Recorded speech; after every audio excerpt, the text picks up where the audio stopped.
Hello guys, welcome to my YouTube channel. आज हम start करेंगे मौर्य साम्राज्य। बहुत लंबे समय के बाद आज हमारा स्टार्ट होगा न्यू लेक्चर, जो कि होगा हमारा 14वां यूनिट है मौर्य साम्राज्य। तो चलिए हम स्टार्ट करते हैं। काफ़ी लंबे समय के बाद अब हमारा पहला वीडियो आया है, ठीक है। तो चलिए स्टार्ट करते हैं मौर्य साम्राज्य। मौर्य साम्राज्य। मौर्य वंश के संस्थापक चंद्रगुप्त मौर्य था। मौर्य वंश का संस्थापक कौन था? तो चंद्रगुप्त मौर्य। मौर्य वंश का संस्थापक कौन था? चंद्रगुप्त मौर्य। फिर है चंद्रगुप्त मौर्य का जन्म 500 चंद्रगुप्त का मौर्य 345 ईस्वा पूर्व में हुआ था, ठीक है। चंद्रगुप्त मौर्य का जन्म 345 ईसा पूर्व में हुआ था, ठीक है। घनानंद को हराने में चाणक्य ने चंद्रगुप्त मौर्य की मदद की थी। घनानंद को हराने में कौन? चाणक्य ने चंद्रगुप्त मौर्य की मदद की थी, ठीक है। फिर है जो बाद में चंद्रगुप्त का प्रधानमंत्री बना। फिर है जो बाद में चंद्रगुप्त का प्रधानमंत्री बना, ठीक है। फिर है चाणक्य कौंडिन्य विष्णुगुप्त द्वारा लिखित पुस्तक है, अर्थशास्त्र है, जिसका संबंध राजनीतिक से है। चंद्रगुप्त मगध की राजगद्दी पर 322 ईसा पूर्व में बैठा। चंद्रगुप्त मगध की राजगद्दी पर कब, कितने ईस्वी में बैठा? तो 322 ईस्वी में। कब बैठा? 322 ईस्वी में मगध की राजगद्दी पर बैठा, ठीक है। फिर अब आते हैं नीचे। फिर चंद्रगुप्त जैन धर्म का अनुयायी था। चंद्रगुप्त जैन धर्म का अनुयायी था। चंद्रगुप्त ने अपना अंतिम समय कर्नाटक के श्रवणबेलगोला नामक स्थान पर बिताया। चंद्रगुप्त ने 305 ईसा पूर्व में सेल्यूकस निकेटर को हराया। चंद्रगुप्त ने 305 ईस्वी में सेल्यूकस निकेटर को हराया था, ठीक है। फिर सेल्यूकस निकेटर ने अपनी पुत्री कार्नेलिया की शादी चंद्रगुप्त मौर्य के साथ कर दी। सेल्यूकस निकेटर ने अपनी पुत्री कार्नेलिया की शादी चंद्रगुप्त मौर्य के साथ कर दी और युद्ध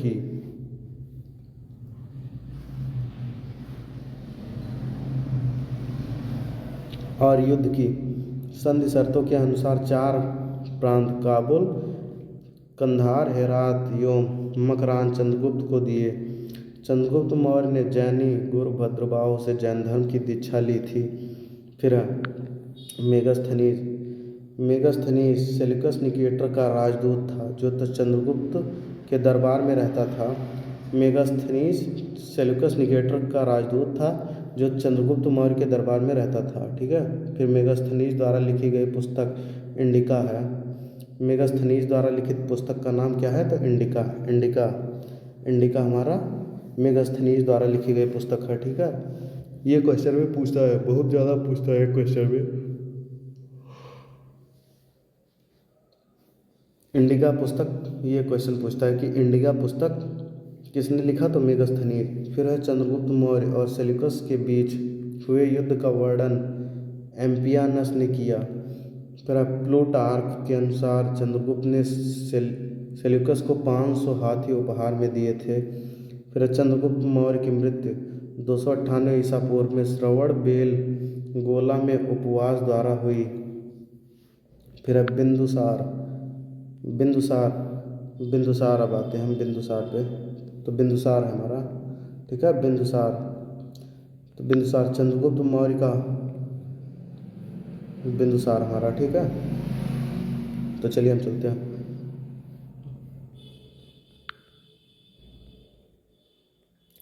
तो चंद्रगुप्त मौर्य का उत्तराधिकारी बिंदुसार हुआ, जो 298 ईसा पूर्व में मगध की राजगद्दी पर बैठा।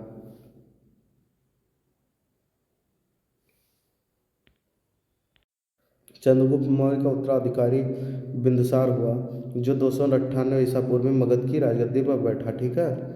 फिर है अमित घात के नाम से बिंदुसार जाना जाता है। अमित घात का अर्थ है शत्रु विनाशक। फिर बिंदुसार आजीवक संप्रदाय का अनुयायी था।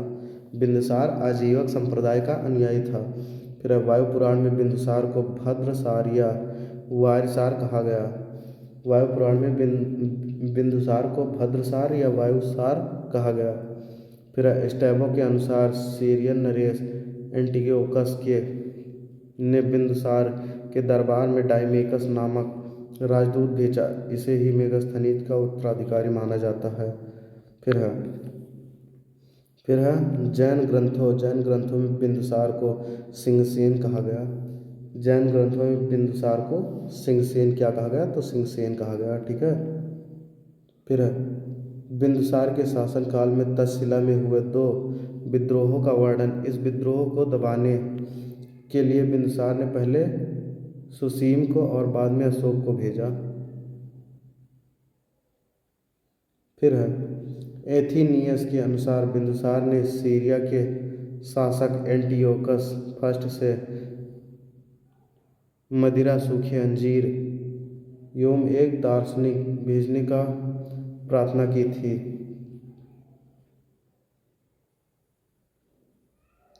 फिर बौद्ध विद्वान तारानाथ ने बिंदुसार को 16 राज्यों का विजेता बताया।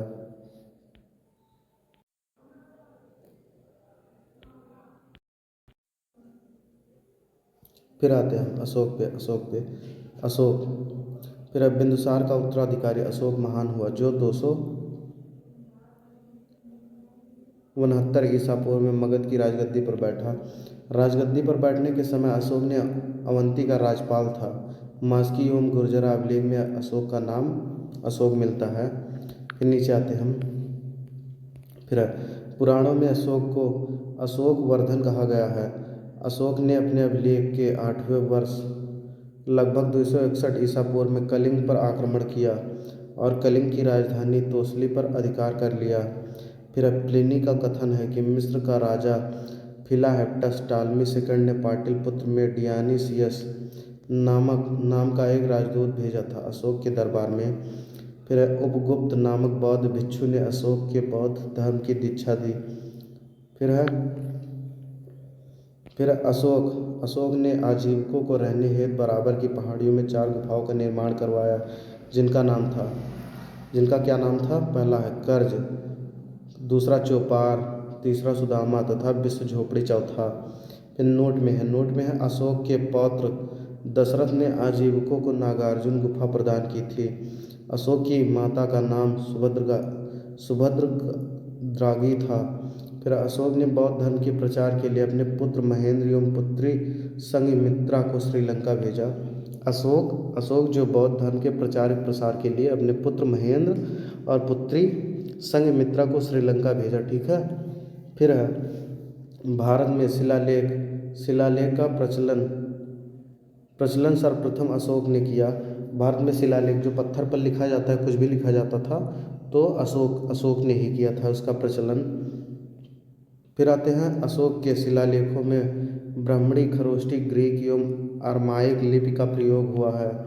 फिर ग्रीक एवं अरमाइक लिपि का अभिलेख अफगानिस्तान से, खरोष्टी लिपि का अभिलेख उत्तर पश्चिम पाकिस्तान और शेष भारत में ब्राह्मणी लिपि का अभिलेख मिले हैं। फिर नीचे आते हैं हम। फिर है अशोक के अभिलेखों को 3 भागों में बांटा जा सकता है। पहला शिलालेख, दूसरा स्तंभ लेख तथा तीसरा है गुहा लेख। अशोक ने शिलालेख की खोज 1750 ईस्वी में की। अशोक ने शिलालेख की खोज कब की, तो 1750 ईस्वी में पादेट्री फेंथलेहर ने की थी। इनकी संख्या 14 है। फिर है अशोक के अभिलेख पढ़ने में सबसे पहली सफलता 1837 ईस्वी में जेम्स प्रेसेप को हुई। ठीक है। फिर नीचे आते हम। अशोक के प्रमुख शिलालेख एवं उनमें वर्णित विषय। पहला शिलालेख, इसमें पशुबल की निंदा की गई। दूसरा शिलालेख में है, इसमें अशोक ने मनुष्य एवं पशु दोनों को चिकित्सा व्यवस्था का उल्लेख किया है। कलर सही कर ले, कलर हरा वाला कर लेते हैं। फिर तीसरा शिलालेख, इसमें राजकीय अधिकारियों को यह आदेश दिया गया कि वह हर 5वें वर्ष के उपरांत दौरे पर जाए। इस शिलालेख में कुछ धार्मिक नियमों का उल्लेख किया गया।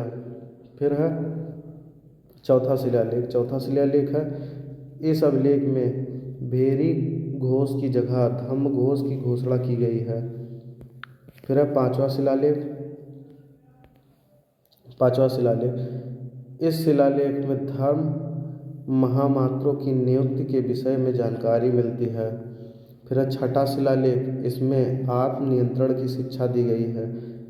फिर है सातवां एवं आठवां, इसमें अशोक के तीर्थ यात्राओं का उल्लेख किया गया है। फिर है नौवां शिलालेख, इसमें सच्ची भेंट तथा सच्चे शिष्टाचार का उल्लेख किया गया है। ठीक, फिर अब आते हैं 10वें शिलालेख। 10वां शिलालेख, इसमें अशोक ने आदेश दिया कि राजा तथा उच्च अधिकारी हमेशा प्रजा के हित में सोचे। फिर 11वां शिलालेख, इसमें धम्म व्याख्या की गई, इसमें धम्म की व्याख्या की गई। फिर 12वां शिलालेख, इसमें स्त्री महामात्रों की नियुक्ति एवं सभी प्रकार के विचारों के सम्मान की बात कही गई। फिर 13वां शिलालेख, इसमें कलिंग युद्ध का वर्णन एवं अशोक के हृदय परिवर्तन की बात कही गई, इसे ही पड़ोसी राजाओं का वर्णन है। फिर 14वां शिलालेख, अशोक ने जनता को धार्मिक जीवन बिताने के लिए प्रेरित किया। फिर नीचे आते हम,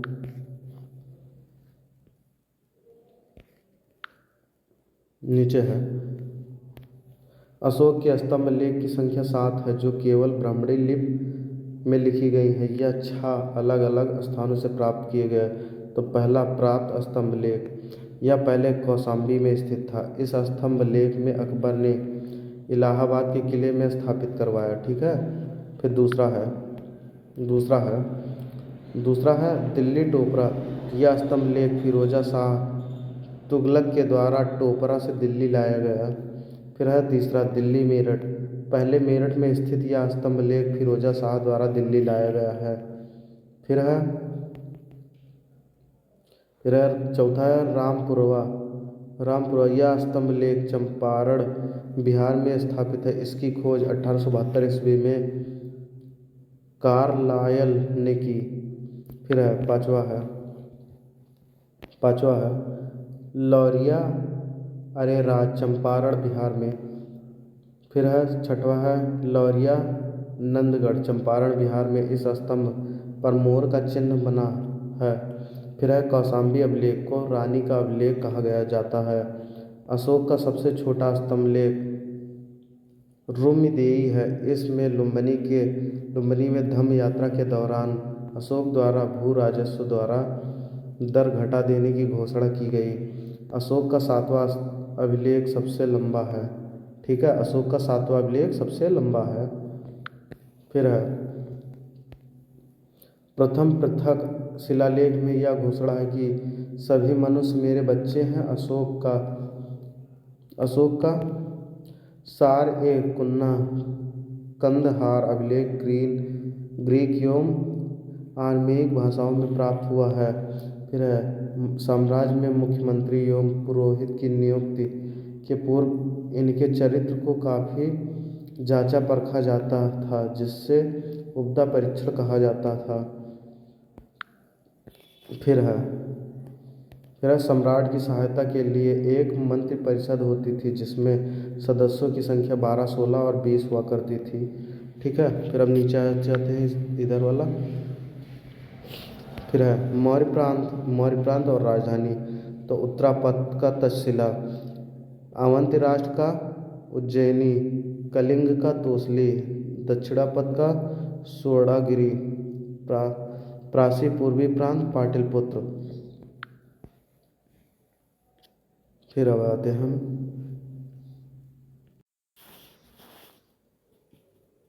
फिर अर्थशास्त्र में शीर्षस्थ अधिकारी के रूप में तीर्थ का उल्लेख मिलता है। महामांत्र भी कहा जाता है। इनकी संख्या 18 थी। अर्थशास्त्र में जर जासूस को कहा जाता है। फिर अशोक के समय मौर्य साम्राज्य में प्रांतों की संख्या 5 थी। प्रांतों को चक्र कहा जाता था। फिर नीचे आते हैं हम प्रांतों के प्रशासक कुमार या आर्यपुत्र या राष्ट्रिक कहलाते थे। प्रांतों का विभाजन विषय में किया गया, जो विषयपति के अधीन होते थे। फिर है प्रशासन, प्रशासन की सबसे छोटी इकाई ग्राम थी, जिनका मुखिया ग्रामीण कहलाता था। प्रशासकों में सबसे छोटा गोप था, जो 10 ग्रामों का शासक संभालता था। मेगास्थनीज के अनुसार नगर का प्रशासन 30 सदस्यों का एक मंडल कहलाता था, जो 6 समितियों में विभाजित था। प्रत्येक समिति में 5 सदस्य होते थे। ठीक है, 5 सदस्य होते थे। फिर अब आते हैं हम, फिर है अर्थशास्त्र। अर्थशास्त्र में वर्णित तीर्थ तो मंत्री का प्रधानमंत्री, पुरोहित का धर्म एवं दान विभाग का प्रधान, फिर सेनापति सैन्य विभाग का प्रधान,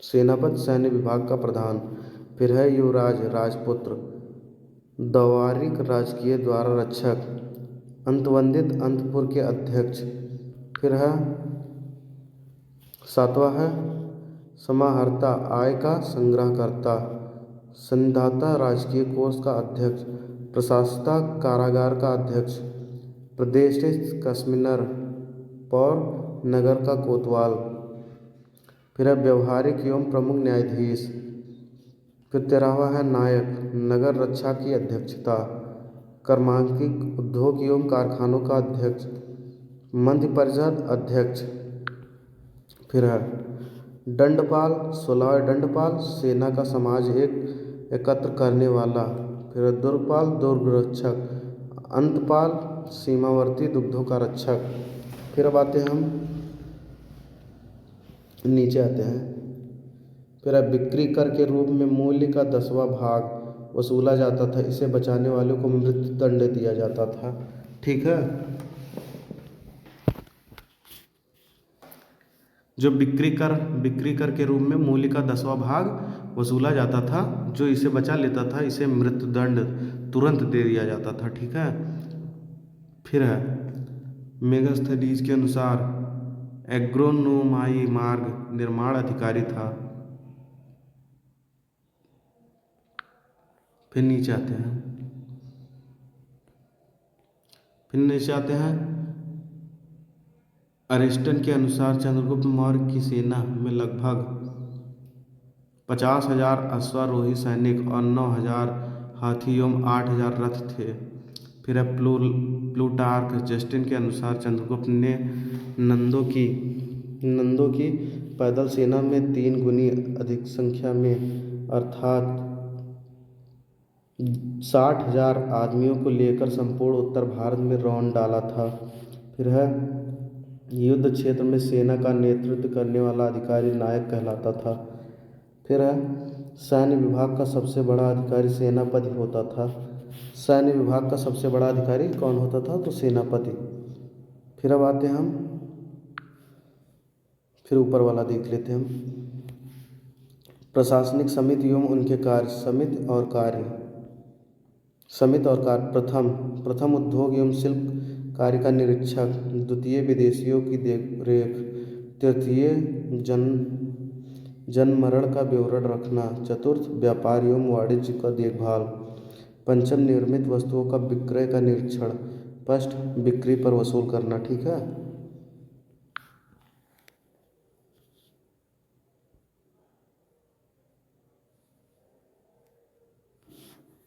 फिर सैन्य विभाग का सबसे बड़ा अधिकारी सेनापति होता था। मेगास्थनीज के अनुसार मौर्य सेना का रखरखाव 5 सदस्यीय 6 समितियों द्वारा करती थी। फिर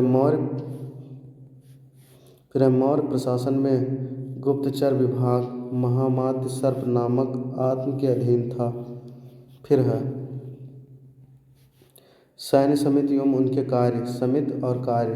प्रथम समिति जल सेना का व्यवस्था, द्वितीय यातायात एवं रसद की व्यवस्था, तृतीय पैदल सैनिकों की देखरेख, चतुर्थ अश्वारोहियों की सेना की देखरेख, पंचम गज सेना की देखरेख, फर्स्ट रथ सेना की देखरेख। फिर अब आते हैं नीचे, फिर है फिर है मौर्य प्रशासन में गुप्तचर विभाग महामाज सर्प नामक आत्म के अधीन था। अर्थशास्त्र में गुप्तचर को गूढ़ पुरुष कहा जाता था तथा एक ही स्थान पर रहकर कार्य करने वाला गुप्तचर को संस्था कहा जाता था तथा एक स्थान से दूसरे स्थान पर भ्रमण करने का कार्य करने वाला गुप्तचर को संचार कहा जाता था। ठीक है। फिर है अशोक के समय जनपदीय न्याय के न्यायाधीश को राजू कहा जाता था। ठीक है। फिर है सरकारी भूमि को सीता भूमि कहा जाता था।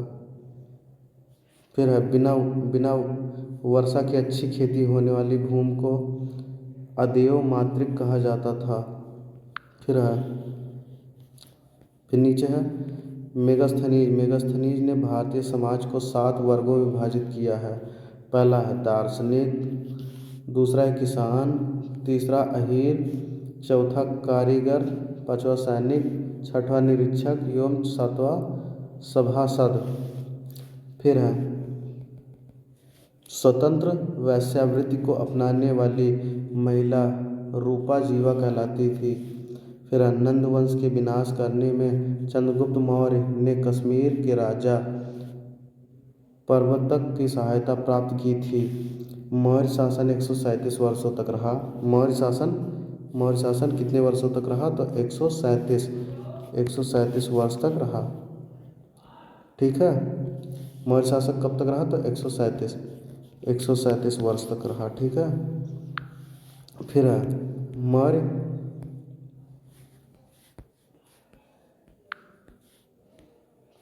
मौर्य वंश का अंतिम शासक बृहद्रथ था। इसकी हत्या इसके सेनापति पुष्यमित्र शुंग ने 185 ईसा पूर्व में कर दी और मगध पर शुंग वंश की नींव डाली। ठीक है। मौर्य वंश का अंतिम शासक कौन था? तो बृहद्रथ था और इसकी हत्या सेनापति पुष्यमित्र शुंग ने 185 ईसा पूर्व में कर दी और मगध पर शुंग वंश की नींव डाली। ठीक है। अगला टॉपिक होगा हमारा ब्राह्मण समाज हमारा होगा लूसेंट का ब्राह्मण समाज। तो आई होप आशा करते हैं हमारा वीडियो आपको अच्छा लगा होगा। चैनल पर पहली बार है तो चैनल को सब्सक्राइब कर दीजिए, वीडियो को लाइक कर दीजिए। जय हिंद, जय भारत। नेक्स्ट टॉपिक हमारा ब्राह्मण समाज।